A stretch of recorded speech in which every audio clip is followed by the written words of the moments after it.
Très heureux mesdames, messieurs, merci de nous rester fidèles ñu ngi am mbégte lool waxtu wi bu jotee jàkkaarloo ak yéen di leen di indil li nga xamante ne moo fës wala boog moo fës si wàllu tàggat yaram. Mesdames, messieurs, bienvenue, c'est votre magazine débrief. Nous avons comme invité ce soir, mesdames, messieurs, c'est bien sûr bokk na ci ki nga xam ne nag moom mooy Tidiane Camara nekkoon président bu Ligue de Dakar de football. Tidiane ñu ngi lay nuyu bu baax a baax. maa ngi lay fay. nga gisee. waaw gëj nañ gisee de parce que man bu duggee fii sax dama xaw a jànn. xam naa gars yi dinañ ne waa kii fu mu loxotee kii. waaw mais paa bi nag xam nga paa yi aussi léeg-léeg am na moment yoo xam ne dañuy fës. waaw te yooyu jamono bële la mais léegi soo demee ba doon paa nag il faut nga def recul tactique. Arona Deme yaa ngi ree de. Arona xam na lu muy ree. Arona, bonsoir, merci d'être venu. Arona Deme. Merci Biagui, c'est un plaisir d'être sur ce plateau. Merci beaucoup ñu ngi lay gërëm bu baax a baax Pape Mbaye Dieng. waaw Samba Biagui maa ngi lay fay. di nuyu téléspectateurs yi nga xamante ni moment lu jotee rek dañuy seetaan. yaay na mën nañu ci sport. waaw nekkoon Thiès rek xam nga léegi moom daanaka ñu ngi ci équipe municipale bi. donc du coup. dañ koy boole rek. ñu ngi lay félicité di topp sa ginnaaw rek. def comme yow ak Mbaye Sène rek. di nuyu aussi tamit invité yi. xam nga ak yow Tidiane ñëpp macha allah. merci beaucoup alors on va parler bien sûr mesdames, messieurs tey jii li nga xamante ne mooy le sport sénégalais gis nañ fi Sénégal jël na CAN Coupe d'Afrique des Nations mais également inauguration stade bu bees bi di stade Abdoulaye Wade ca Diamniadio ak yeneen est-ce que loolu doy na pour ñu mën wax li nga xamante moom mooy le sport sénégalais marche très fort est-ce que c'est l'arbre qui cache la forêt loolu dinañ ko waxtaane loolu mooy sunu thème mais également on va parler bien sûr d'une championne d'Afrique nga xamante ne bégal na Sénégalais yi on va parler d'elle de l'athlétisme elle est encore en piste pour le tour d'honneur di ngeen ko gis ci kanam mais en attendant nous allons partir au niveau de la VAR pour voir li nga xamante ne moo jëm ci wàllu actualité national et international ci wàllu football ak sport en général loolu nag Pambaay moo ñu ko doon indil mais tey dama koy jéggal parce que mu ngi jógee Thiès léegi d'abord on va parler de la Ligue 1 de football professionnel ngeen xool li nga xamante ne moo jëm ci wàllu 11e journée Ligue 1 avec la complicité de la régie bien sûr on va voir donc les résultats jëm ci wàllu 11e journée moins de buts marqués beaucoup de matchs nuls jëm ci wàllu 11e journée bile jëm ci wàllu Ligue 1 mu ngi noonu ki nga xamante ne moom mooy Guédiawaye Football Club moom ak AS Douane ku nekk plutôt AS Douane moo ko gagné 1-0 US Gorée ki nga xamante ne moom mooy AS Pikine moo ko gagné 4-0 bon Tidiane mu ngi fi il fait partie de l'Union sportive de Gorée. Casa Sport fait un bon voyage au Ndiambour 0-0 un but partout entre Génération Foot et Guédiawaye Football Club. Jaraaf de Dakar moom ak kii di Dakar Sacré-Cœur dañoo match nul 0-0 Mbour Petite Côte contre ki nga xam ne moom mooy kii di Cneps Excellence 0-0 également entre Linguère ak ki nga xam ne moom mooy Teungueth FC. Au classement donc Génération Foot est leader suivi du Casa Sport 3e Guédiawaye Football Club kon loolu mooy li nga xamante ne moom mooy li di classement bi. On va voir également pour la Ligue 2 bi aussi beaucoup de matchs nuls mais avec plus de buts pour cette 11e journée. Et on va voir donc ki nga xamante ni moom mooy kii di maanaam ki nga xam ne moom mooy Dakar plutôt Stade de Mbour mi wàcc 2e division moom nag ak ki nga xam ne moom mooy Walidane dañu ko reporter mais ce qu'on peut dire ici c'est que toujours est-il que le classement nous avons ce que vous voyez bien sûr jëm ci wàllu classement boobule on va vite fait parce qu'on a perdu un peu de temps bien sûr en tout cas classement bi résultat et classement mu ngi noonu jëm ci wàllu Ligue 2 alors dafa am benn affaire ngeen jox ma ko le tableau c'est le classement de la CAF pour les meilleurs championnats mu ngi nii Arona regarde bien ce classement là où il ne figure pas le Sénégal. Les meilleurs championnats africains en tout cas du moment c'est le Maroc, l'Égypte, la Tunisie, l'Algérie, l'Afrique du Sud, la RD Congo, la Guinée bi, le Nigeria, la Zambie, l'Angola, le Soudan donc loolu Sénégal bokk ci donc loolu mooy li nga xamante ne moom mooy le classement de la CAF ci li nga xamante ni moom mooy lii di les meilleurs championnats en tout cas d'Afrique alors loolu mooy li nga xamante ne moom la ñu indi en vrac jëm ci wàllu VAR bi ci li nga xamante ne moom mooy actualité sport mais regardez Kalidou Koulibaly son dossier rebondit Kalidou Koulibaly avec le FC Barcelone Naples mu ngi dëgëral bëggul bàyyi avec les images bien sûr la régie Kalidou Koulibaly ki nga xamante ni moom mooy Naples dafa mel ni ba léegi dafay dëgëral bëggul Kalidou Koulibaly dem est-ce que du stratégie pour que ki nga xam ne moom mooy Barça yokk loxoom parce que Barça 50 millions la ñu dugal 50 millions d'euros bien sûr loolu lañ dugal pour que ñu mën a jël ki nga xam ne moom mooy Kalidou Koulibaly fu mu toll nii Naples nag bañ nagum bàyyi ki nga xam ne moom mooy Kalidou Koulibaly bëgg ko prolonger beneen contrat 1 an pour que véritablement moom Kalidou Koulibaly mu descendi ca fa nga xamante moom mooy ca Napoli.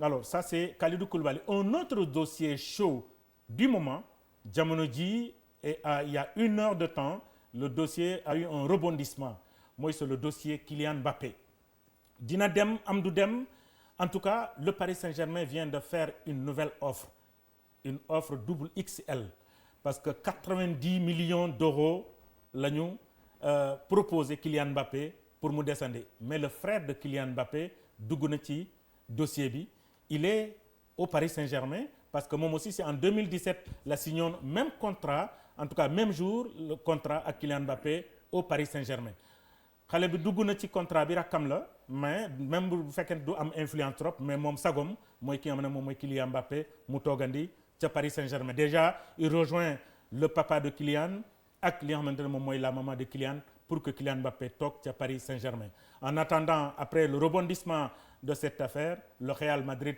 a réchauffé le dossier de Erling Haaland pour que mu mën a ñëw fa nga xamante ne moom mooy ca Real de Madrid mais Kylian Mbappé et son avocate plutôt n'ont pas en tout cas dit leur dernier mot parce que li gën a lëndëmal yëf yi mooy que ne ki nga xam ne moom mooy Kylian Mbappé dafa am lu mu waxoon ci samedi bi ñu ko interrogé jëm ci wàllu maanaam li nga xamante ne moom mooy le meilleur buteur de l'histoire du Paris Saint-Germain puisque ki nga xam ne moom mooy Edinson Cavani mooy meilleur buteur de l'histoire du Paris Saint-Germain et que jamono ji moom Kylian Mbappé mu ngi ci yoon bi di ñëw nee na li mu bëgg mooy battre le record de Cavani donc battre le record de Cavani ça veut dire que bon dafa bëgg descendi ca Paris Saint-Germain loolu moo tax vraiment ñu bëri jaaxle ci déclaration boobule ba léegi moom Mbappé en tout cas mu ngi annoncé en tout cas son désir de partir fa nga xamante ne moom mooy ca Real de Madrid c'est le vœu également de son avocate. Alors on va parler de Song. Eto'o apparemment le Sénégal a en tout cas Eto'o inspiré voilà merci Arona pour le mot a inspiré le Cameroun.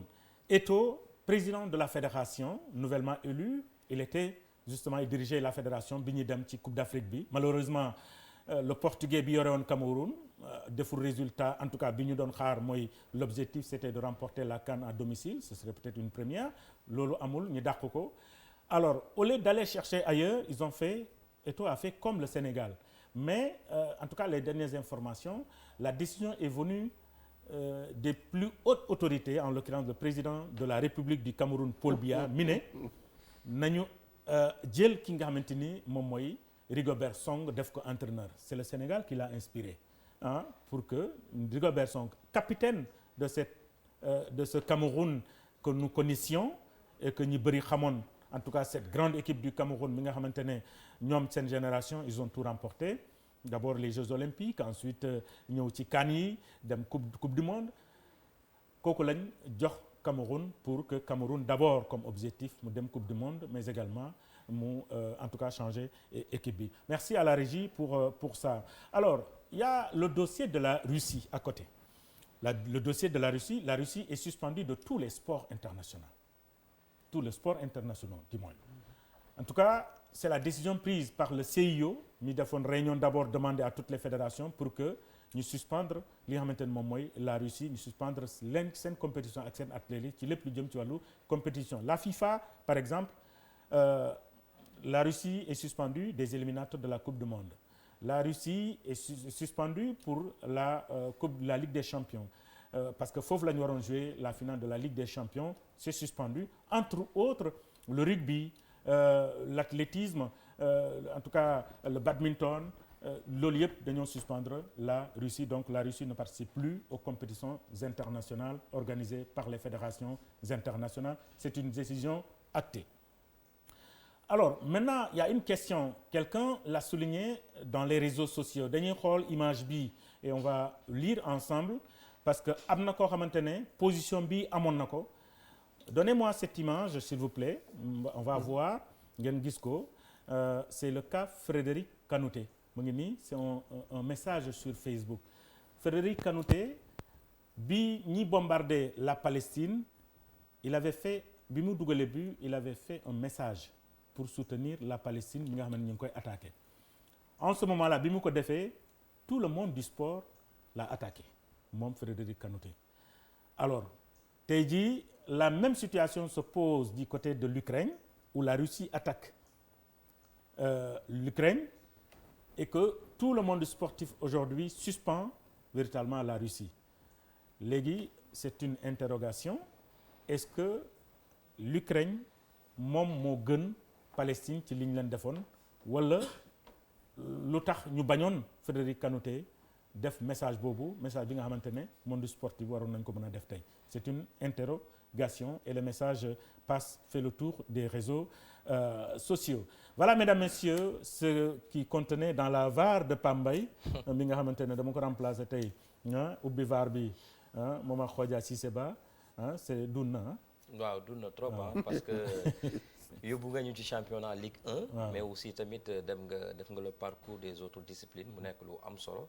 Bon peut-être que ci championnat Ligue 1 bi ñu ci noté rek mën nañu wax ni Teungueth FC jamono ji xaw na rétrogradé tuuti dans la mesure où mu enchaîné 5 matchs sans victoire et que voilà nekk 7e ci classement bi.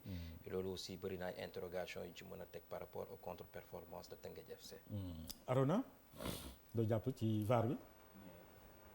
Sur championnat bi quand même c'est assez serré. Parce que les équipes qui différence 3 à 4 points ci kaw. C'est très serré. Je pense que ça va être encore entre très Génération Foot, Casa Sport. ba Jaraaf qui est ba Jaraaf c'est à 2 points. 6e point et 6e bi. Ils sont dans un truc très court et ceux qui sont derrière d'ailleurs tamit ñoo tamit soriwul. Non soriwul. Parce que je crois le dernier il est à 11 points c'est pas très. C'est pas bariwul ñu ngi ci phase retour. Donc le championnat n'est pas encore joué. Am na leneen loo retenir ci VAR bi. Waaw un peu le cas de Kanouté. Quand même on peut dire que c'est la roue de l'histoire qui tourne. Parce que adduna bi am na nu mu tëddee. Boo xoolee en réalité ñi am doole toujours ñooy jaay seen doole di ko imposer ñeneen ñi. Loolu bu évoqué cas Israël ak Palestine loolu la jaay doole la woon. Boo jëlee tey Russie jaay doole lay def Ukraine. Mais peut-être daa am fu mu far ci Ukraine far ci ñi ëpp doole. ñu doon jaay doole ñoom tamit far ñu tombé ku am doole comme ñoom. Donc adduna bi am na mu tëddee tey loo xam ne que injustice daf ci bari. te ñi ëpp doole ñooy jaay toujours ñeneen ñi seen injustice ku ëpp doole sa morom rek jaay loolu moo fi am. mooy la loi de la jungle. En quelque sorte les plus petits mangent les plus grands. Tidiane Camara, ancien président de la Ligue de Dakar, mais également actuellement directeur de cabinet du maire de Gorée. Donc vous êtes goréen. Tout à l'heure maa ngi doon wax ci résultat goréen voilà. C'est une manière de le rappeler. Lan ngay retenir ci VAR bi loo xamante ne vraiment VAR bi dafa fees ba mu ëpp. waaw VAR bi daa fees de. moo tax ma lay xool Arona di xool Pape. c'est-à-dire yow ingrédients yi nga boole dafa bari. mais fi mooy débrief nag. mooy débrief. waaw xaw ma sax ndax français la wala olof. loo wax baax na parce que yow lu la neex nga def. waaw mais ce qui est constant. Arona. benn la rek Sambou. waaw Sambou Biagui. c'est que c'est le monde bi adduna bi. c'est la loi de la jungle. ay confirmé Arona. la loi du plus fort. On dit que c'est toujours la meilleure c'est pas évident. loolu Alpha bu loon di wax de. te football bi. développé nga le championnat jéem a analyser championnat bi. mais man ci suma posture. mun naa wax ne championnat bi mu ngi am beneen gain d'intérêt. parce que bu njëkk on n'était pas dans un championnat professionnel. ba léegi am na ñuy constater ne le championnat est tout sauf être professionnel. mais loolu c'est normal. c'est le football le football, le ballon est rond pour tout le monde. Le football, il est universel. Japonais bi dina ko jouer, Joola bi dina ko jouer, Libanais bi dina ko jouer. Mais au moins football dafa am chance boo xam ne bii mun na unifier le monde. te nag la loi des agrégats moo dit les plus forts, la raison du plus fort est toujours la meilleure. Parce que abordé ngeen ko léegi. Et si nous regardons notre football, nga analyser ko en profondeur, il y a de cela quelques années, qui aurait dit que ñun Sénégal dinañ dem à un niveau tel que dañuy jékki-jékki rek ñu am Coupe d'Afrique. loolu mel ni loolu magie la. mais c'est quelque chose de logique te niñ mën a jëlee Coupe d'Afrique bi mun nañ shooter noonu. dinañ si ñëwaat léegi. bon nag sa débrief bi xaw ma débrief la tudd xaw ma da nga lancer débat bi. mais man maa ngi xool ci ban angle lañ mën a aborder débat bi de façon structurée et très segmentée. Inch'Allah pour ñu mën a développer. dinañ ko aborder. Alors nous allons avant ñuy aborder justement les débats nous allons accueillir bien sûr notre rubrique champion du jour. Champion du jour ñu ngi wax ci koo xamante ne véritablement elle a émerveillé le monde de l'athlétisme. Elle a été sur toutes les pistes du monde et elle a représenté le Sénégal un peu partout. Mais avant muy toog file, on va découvrir cette championne d'Afrique, cette reine des haies, cette reine des pistes du Sénégal et d'Afrique avec ce portrait.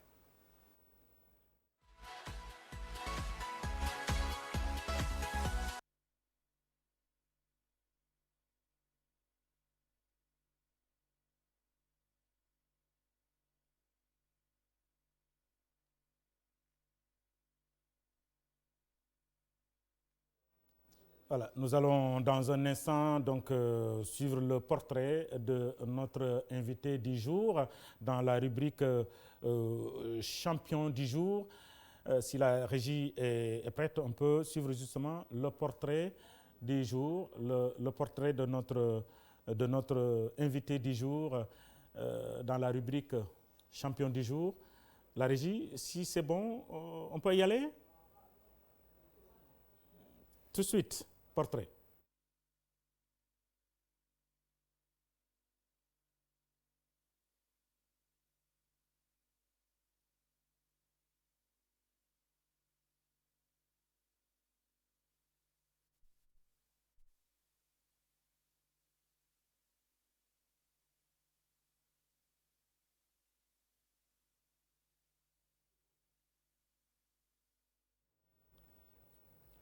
Voilà, nous y reviendrons tout à l'heure. Eh bien, il s'agit de Gnima Faye. On va suivre le portrait d'ici la fin justement de ce magazine. Balaa ñuy pare dinañ ko seetaan portrait bi nga xamante ne moom mooy le champion du jour. Mais mesdames, messieurs, nos invités, nous allons accueillir donc le champion du jour. Elle s'appelle, c'est Gnima Faye. Gnima Faye, applaudissez. Tàccu leen ko. Voilà, Gnima Faye. Voilà, championne du Sénégal en 2012, championne du monde, mais également elle est ambassadrice du sport féminin à Dakar Sacré-Cœur. Gnima Faye ñu ngi lay nuyu bu baax a baax mbégte la ñu am la tey sur ce plateau véritablement ci magazine Débrief. Merci d'être venu. Merci à vous. Tey kontaan naa trop. am sens pour partager émission bi ak j'ai dit mes tontons et mes grands frères. C'est un grand plaisir. Merci beaucoup à Biagui. C'est un grand plaisir de retrouver le monde sportif car il y a un moment dama xawoon on ne voyait plus. Donc je suis contente d'être parmi vous aujourd'hui. Merci. Très bien. Alors d'abord li ñuy njëkk a wax d'abord mais Gnima ci lan la nekk. On voulait savoir est-ce qu'elle est toujours en compétition ou est-ce qu'elle a raccroché ou est-ce qu'elle veut reprendre les pistes. Voilà. Gnima, on va dire depuis 2018 la arrêté sa carrière. Définitivement. Exactement. Donc maintenant je suis maman de 2 garçons. Le plus grand il a 2 ans 6 mois et le dernier il a 4 mois. Très bien. Donc je remercie le bon Dieu donc alhamdoulilah. Et là aujourd'hui je suis rentrée à Dakar depuis 1 an. ci wolof. ci wolof waaw.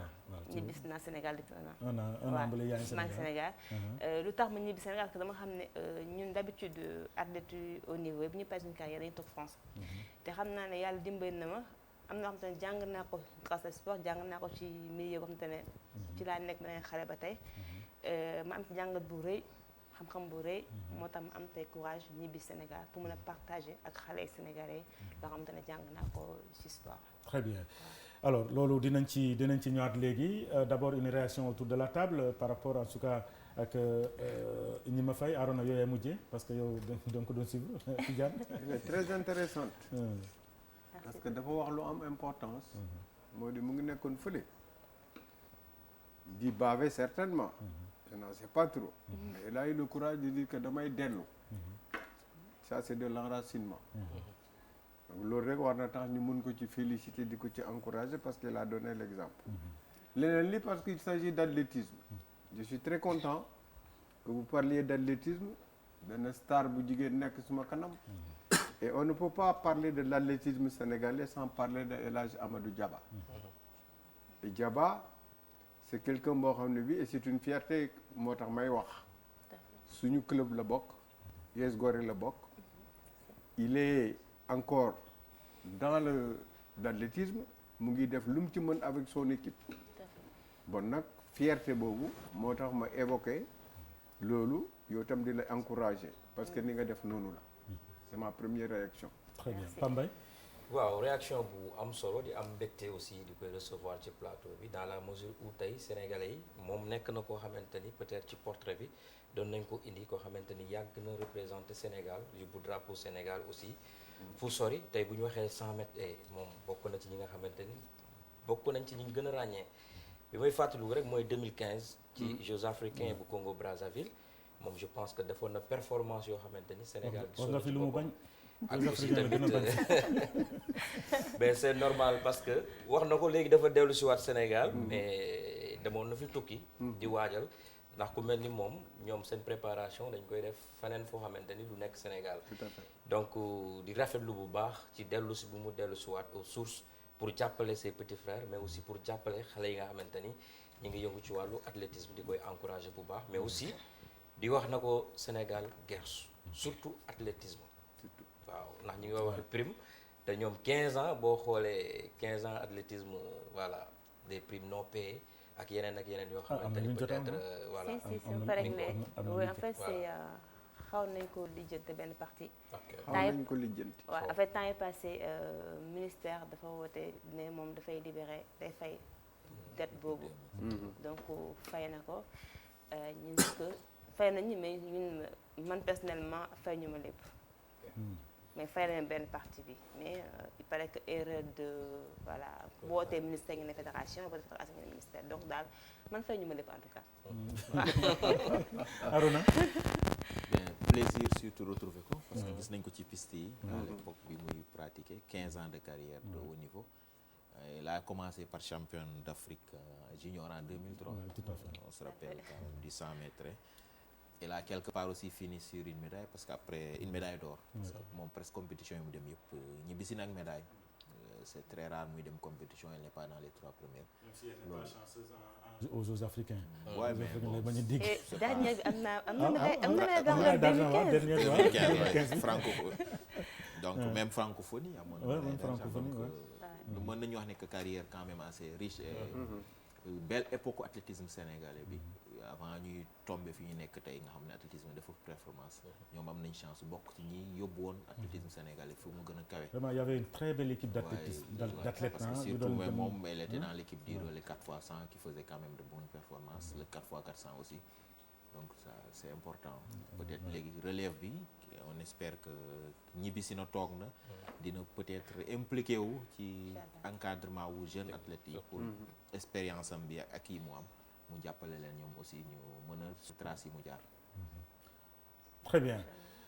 Alors bu fekkente ne portrait yu pare na la régie on peut y aller ñu xool portrait bi doog a ñëw ci waxtaan wi. Elle est née le 17 novembre 1984 à Thiaroye. Gnima Faye est une athlète sénégalaise spécialiste du 100 mètres haies.